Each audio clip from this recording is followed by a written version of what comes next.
दोस्तों, Saudi crown prince Mohammed bin Salman ने 2017 में ईरानी supreme leader Ayatollah Ali Khamenei को the new Hitler of the middle east कहा और वेस्ट को वार्निंग देते हुए बोले कि जो तबाही हिटलर ने यूरोप में मचाई वो तबाही हमें अली खमेनी को मिडल ईस्ट में मचाने से रोकना है। जवाब में ईरानी foreign ministry spokesperson Bahram Qasemi ने कहा कि मोहम्मद बिन सलमान तो खुद एक डिक्टेटर है, तो उन्हें ये भी याद रखना चाहिए कि उन जैसे डिक्टेटर्स का हश्र आखिर में फिर होता कैसा है। दोस्तों, ये बात बिल्कुल भी नहीं छुपी है कि ईरान और सऊदी अरेबिया मुस्लिम वर्ल्ड में एक गजब का इन्फ्लुएंस तो रखते ही हैं, पर दोनों मुल्क मुस्लिम होने के बावजूद एक दूसरे के कट्टर दुश्मन हैं। पर हम आपको बता दें कि इन दोनों मुल्कों के रिलेशनशिप हमेशा से ऐसे बिल्कुल भी नहीं थे। 1970s तक तो इन दोनों मुल्कों के ताल्लुकात बेहद अच्छे थे, जब दोनों मुल्कों पर बादशाहों की हुकूमत थी, इकोनॉमी ऑयल बेस्ड थी और दोनों गवर्नमेंट्स को यूएसए की फुल बैकिंग थी।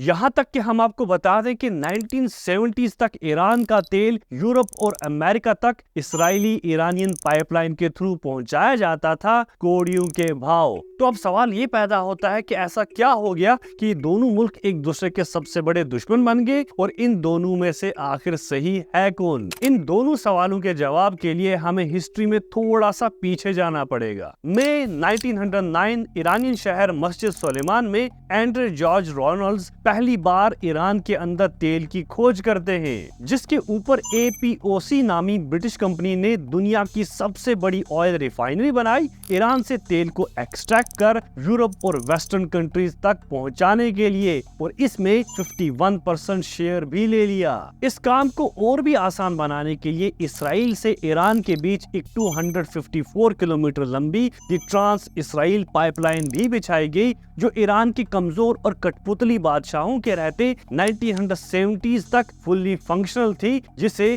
इलियाट एस्केलॉन पाइपलाइन कंपनी नामी एक इसराइली कंपनी ऑपरेट कर रही थी। Cut to 1951, Mohammad Mosaddegh proper elections के थ्रू ईरान के प्राइम मिनिस्टर बनते हैं और फॉरेन कंपनीज को जो जमीनें रेंट पर दी गई थी, जैसे कि ब्रिटेन की AOIC कंपनी, उस पर हाई टैक्स लगाते हैं। करप्शन के चलते इस ऑयल कंपनी के डॉक्यूमेंट्स को ऑडिट का हुक्म देते हैं और ईरान के बाकी तेल के कुओं पर फॉरेन कंपनीज की इंटरफेरेंस को लिमिट करने का प्लान बनाते हैं। पर जब AOIC और बाकी फॉरेन कंपनीज कोऑपरेट करने से मना कर देती है, तो वो पॉपुलर प्राइम मिनिस्टर होने की वजह से ईरानी पार्लियामेंट की मदद से ईरान की ऑयल इंडस्ट्रीज को नेशनलाइज करते हुए सारी फॉरेन कंपनीज को ईरान से निकाल देते हैं। मतलब अब यूरोप और अमेरिका को ईरान का तेल ईरानी गवर्नमेंट की मर्जी और उनकी बताई हुई कीमत पर खरीदना पड़ेगा, बिना किसी शेयर के।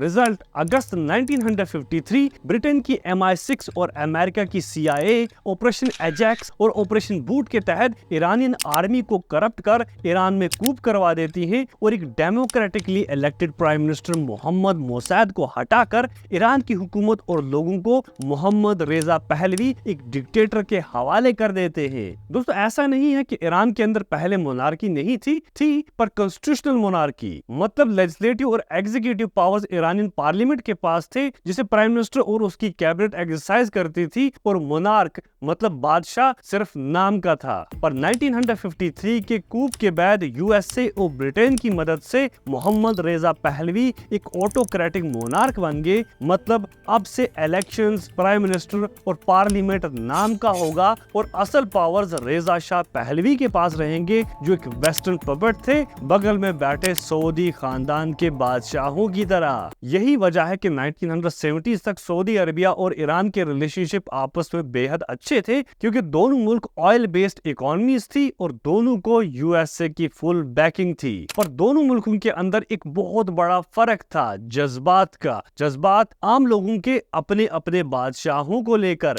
जहां पर सऊदी अरेबिया के लोग अपने बादशाहों से बहुत खुश थे, वहीं पर ईरान के लोग रेजा शाह पहलवी से बेहद नफरत करते थे, क्योंकि रेजा शाह पहलवी वेस्टर्न इन्फ्लुएंस में आकर ईरान को एग्रेसिवली एक सेक्युलर वेस्टर्नाइज्ड मुल्क में तब्दील करने लगे थे।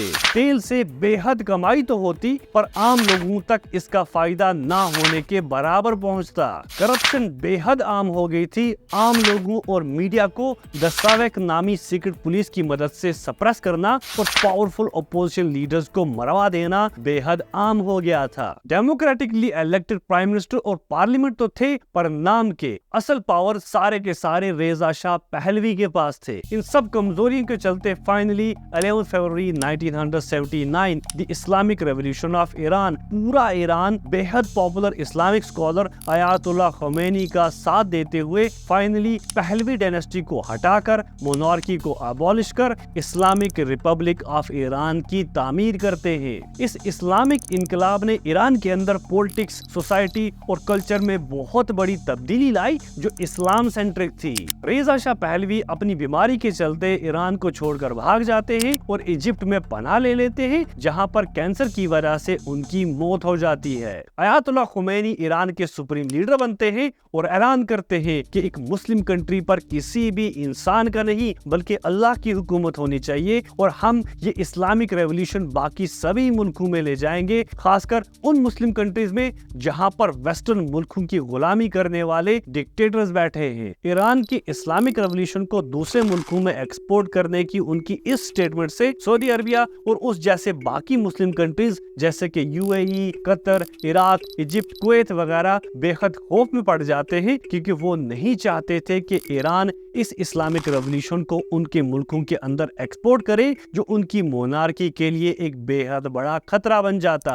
तो इस रेवोल्यूशन को अपने अपने मुल्कों तक पहुंचने से रोकने के लिए और ईरान को काउंटर करने के लिए वेस्टर्न कंट्रीज का सहारा लेते हुए गल्फ कंट्रीज 1981 में द गल्फ कोऑपरेशन काउंसिल की तामीर करती हैं। ये कहते हुए कि हम गल्फ मुल्कों के स्पेशल रिलेशंस, जियोग्राफिक लोकेशन, एक जैसे पॉलिटिकल सिस्टम्स और नेशनल इंटरेस्ट से, और ये काउंसिल हमारे इन कॉमन ऑब्जेक्टिव्स को अचीव करने में बेहद मदद करेगी। और इस गल्फ काउंसिल को शुरू से लेकर अब तक यूएसए की फुल बैकिंग है, जिसकी सबसे बड़ी मिसाल है ईरान के बिल्कुल पैरेलल में सऊदी अरबिया के ईस्टर्न बॉर्डर पर अमेरिकन बेसिस का होना ईरान को काउंटर करने के लिए। यही वजह है कि चाहकर भी सऊदी अरबिया और बाकी गल्फ कंट्रीज मुस्लिम्स के लिए आवाज नहीं उठाते, क्योंकि उन्हें ईरान के खिलाफ वेस्ट की बैकिंग चाहिए, खासकर वेस्ट की ईरान पर सैंक्शंस जो उसकी डेवलपमेंट, खासकर साइंस एंड टेक्नोलॉजी और वेपन मैन्युफैक्चरिंग पर एक बहुत बड़ी रोक लगाती है